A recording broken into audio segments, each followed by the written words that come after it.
Perkenalkan, nama saya Ernest Nicholas, NPM 053.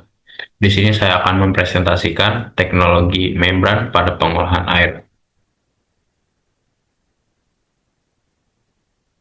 Di sini ada latar belakang. Latar belakang yang pertama, kebutuhan akan air bersih meningkat seiring pertumbuhan populasi dan urbanisasi.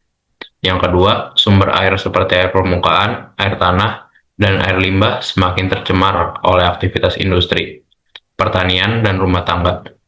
Yang ketiga, kontaminan seperti logam berat, senyawa organik, patogen, dan bahan kimia berbahaya membahayakan kesehatan manusia dan lingkungan. Permasalahannya, teknologi konvensional tidak selalu mampu menghilangkan kontaminan secara efisien. Diperlukan solusi yang efektif dan berkelanjutan dalam pengolahan air. Solusinya, teknologi membran menawarkan metode pemurnian air yang efisien, ramah lingkungan, dan mampu menghilangkan berbagai jenis kontaminan. Lalu tinjauan pustaka. Teknologi membran ini merupakan metode pengolahan air yang telah banyak digunakan dari tahun 1980-an. Jenis membran ini yang umum digunakan meliputi mikrofiltrasi, ultrafiltrasi, nanofiltrasi, dan reverse osmosis, yang masing-masing memiliki ukuran pori yang berbeda untuk menyaring berbagai jenis kontaminan. Dan berdasarkan tinjauan pustaka dari Sean et al. Ini, tahun 2006, teknologi membran terbukti efektif dalam menghilangkan kontaminan fisik, kimia, biologis, seperti partikel tersuspensi, logam berat, pestisida, serta mikroorganisme. Dibandingkan metode konvensional, teknologi ini memiliki efisiensi lebih tinggi dan tidak memerlukan bahan kimia yang berlebih. Lalu ada metodologi penelitian. Penelitian ini menggunakan metode studi literatur terhadap berbagai publikasi ilmiah yang membahas teknologi membran untuk pengolahan air. Data ini dikumpulkan dari buku utama karya Sean et al. Serta jurnal-jurnal pendukung lainnya.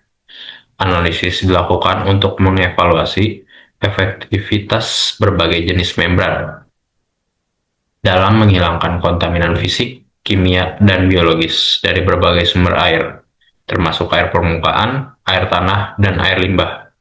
Fokus analisis mencakup kemampuan penyaringan, efisiensi energi, dan potensi penerapan teknologi pada skala yang berbeda. Lalu ada studi kasus atau contoh implementasi. Yang pertama, salah satu implementasi nyata teknologi membran adalah pada sistem pengolahan air limbah di Orange County, California, melalui proyek Groundwater Replenishment System, atau yang disingkat GWRS.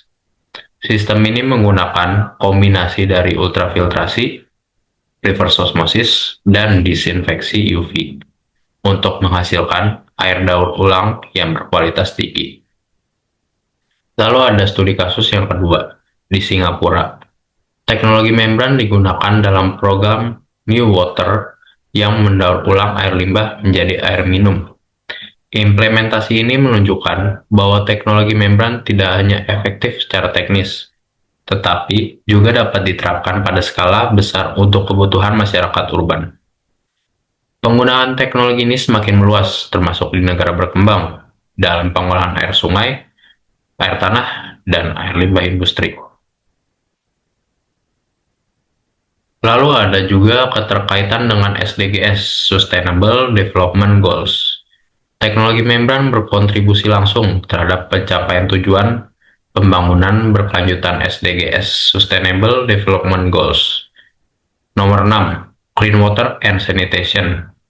Dengan kemampuannya menghilangkan kontaminan secara efisien, teknologi ini memastikan akses terhadap air bersih yang aman untuk kebutuhan domestik, industri, dan lingkungan. Selain itu, teknologi ini juga mendukung target lain seperti SDG 3, Good Health and Well-being, dan juga ada SDG 12, Responsible Consumption and Production, karena berperan dalam mencegah penyakit akibat air tercemar dan mendukung pemanfaatan sumber daya air secara efisien dan berkelanjutan. Sekian dari saya, terima kasih.